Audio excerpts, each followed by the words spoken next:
I thought my life was perfect. I finished university and got a job at the company I always wanted to work for. After graduating, I met my husband Mark, and we got married when I was 25. Mark had a good job, and he was a kind and caring person. 3 years into our marriage, we had our daughter, Lily. Mark and I loved our time together, so when we found out I was pregnant, we were excited to welcome our little girl. It felt like perfect timing. Life was going great. Or so I thought. My name is Sarah. I'm 30 years old and a stay-at-home mom. I quit my job when Lily was born because I wanted to focus on raising her.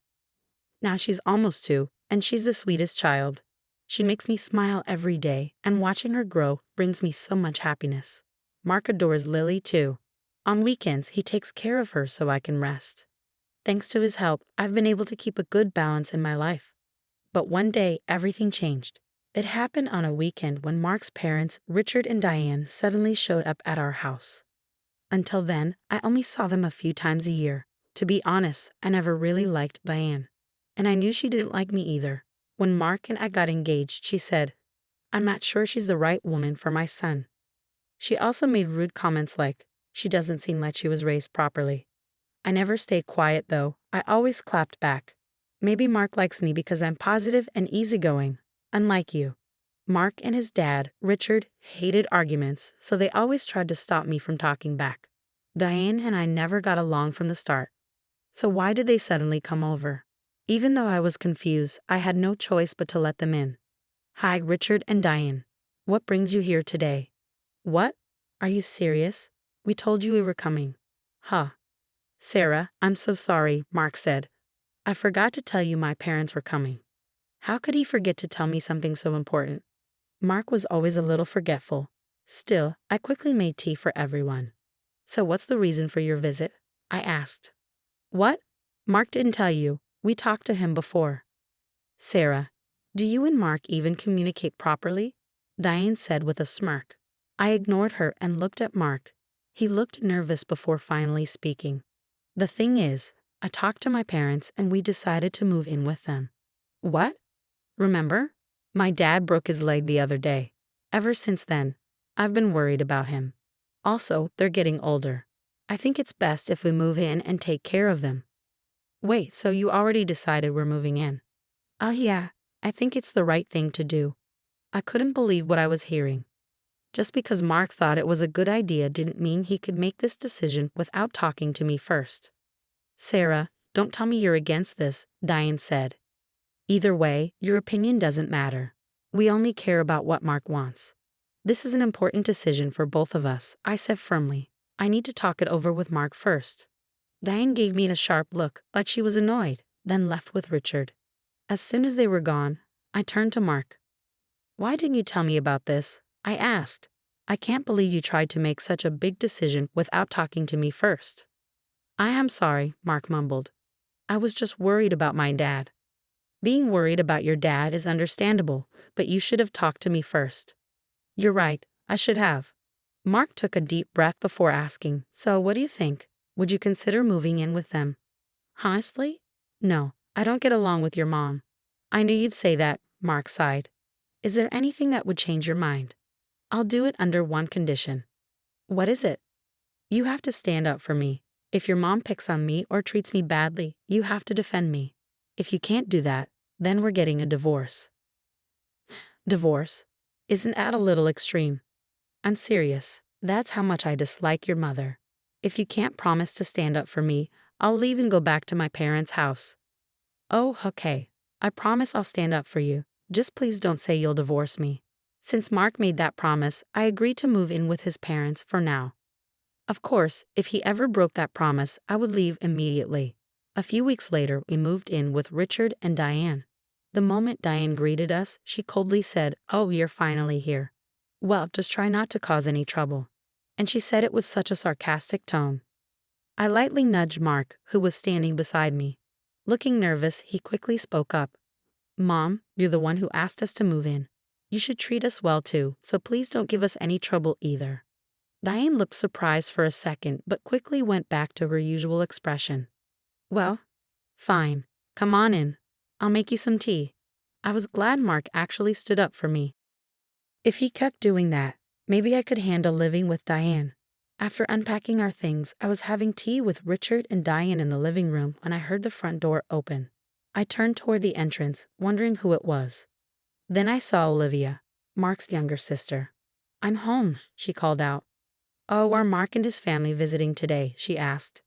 "Yes, that's what I told you yesterday," Diane replied. I was confused. "Is Olivia living here?" I thought. I always assumed she had her own place. Then why did she say, "I'm home"? Was she just visiting, or was she actually living here? "Oh, Olivia, it's been a while," I said. "Oh, hey, Sarah. We're all one big family now, right?" "Wait, are you living here now?" "Huh. Didn't Mark tell you? I moved back 3 months ago." "Mark never mentioned this to me." I turned to glare at him.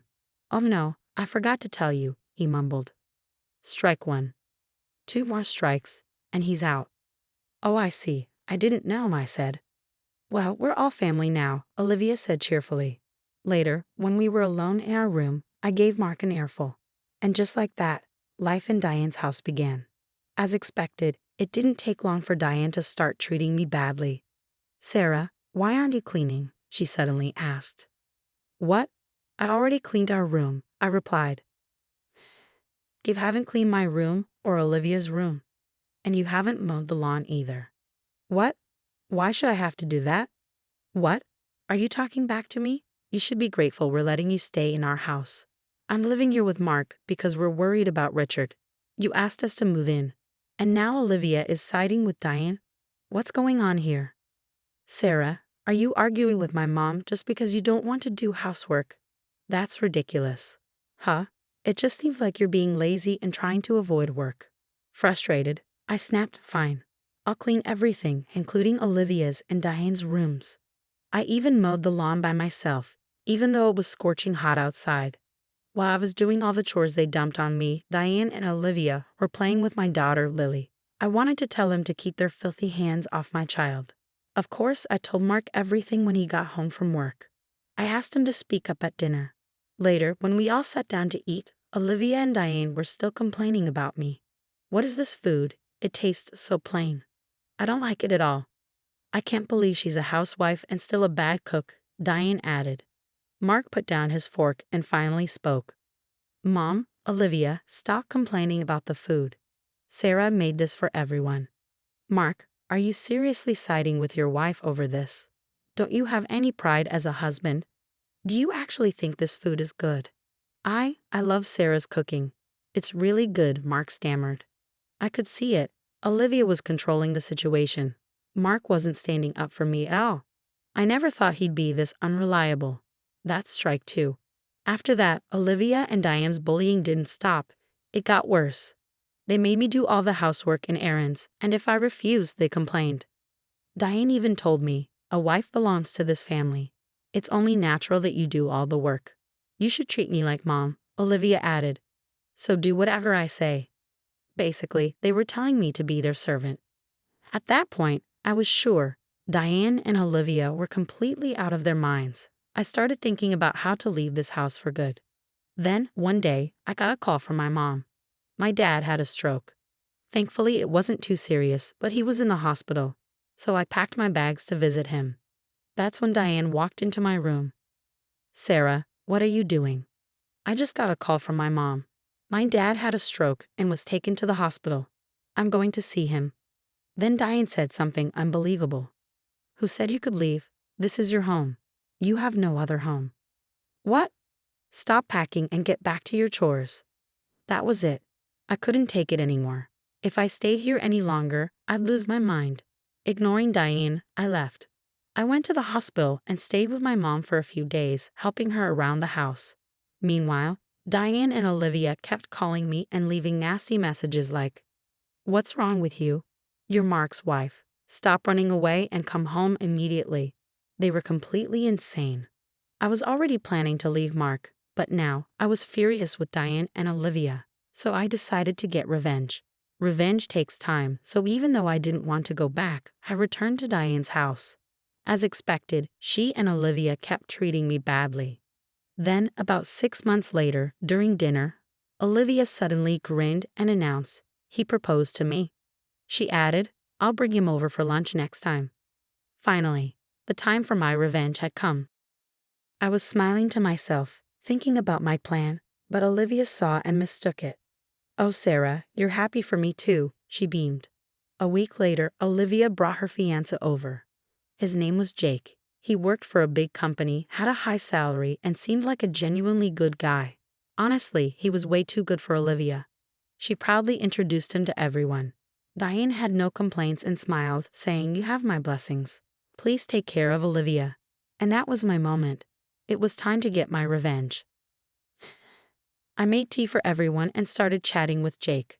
So Jake, after you get married, will you be living with your parents? What? Oh no, I haven't really thought about that yet, Jake replied. But I heard in some families if your parents are over 60, you're expected to live with them. So I thought maybe you'd end up living with them or with us. No, there's no rule like that in my family, Jake said, looking confused. Ah, I see. Well, there are plenty of other rules in this house. For example, I was told that as a wife, you must obey your in-laws without question to show your gratitude. Also, you're not allowed to return to your own home because this house is now your home. When my father had a stroke, they tried to stop me from visiting him at the hospital, and instead wanted me to do all their chores. Jake's face started to frown. Is this true, Sarah? He asked Olivia. No, that can't be true. Olivia snapped. Sarah, you're just jealous of Jake and trying to stir things up. No, I said calmly. I'm just letting Jake know what it could be like if he marries into this family, giving him advice so he doesn't end up getting a divorce for no reason. With that, I pulled out a voice recorder and played the recordings of Olivia and Diane bullying me. Olivia and Diane's faces turned pale. After Jake finished listening to the recordings, he stood up and said, I'm sorry, but the wedding is off. Olivia, this is the last time we'll speak. With that, he left. Olivia and Diane were in shock and started crying. Watching them cry, I felt a huge sense of relief. Then, I packed my things and left the house with Lily. I left the divorce papers on the table for Mark. When he found them, he called me, but I couldn't hold back anymore. I told him off for being such an unreliable husband. A few days later, he told me he signed the divorce papers and sent them back. I was furious that he gave up so easily. He didn't even try to fight for me. But then again, he'd never been much of a man. Divorcing Mark was the best choice I could have made. According to a neighbor, both Mark and Olivia are still living at Diane's house like freeloaders. They don't help with any housework, so Diane's left doing everything by herself. On top of that, Olivia was so devastated by her broken engagement that she quit her job and now depends entirely on her father's pension. Mark spends all his money on his hobbies and doesn't contribute anything to the house. But it's none of my concern anymore. I do feel bad for Richard. He's stuck with such an awful, lazy family. As for me, I've been working hard again while my parents help raise Lily. She's growing up so fast and has been telling me all about the things happening in her kindergarten. Seeing her so happy makes me smile, and I'm going to keep working hard for her. Thanks for watching until the end. Please subscribe to our channel and hit the like button. See you in the next video.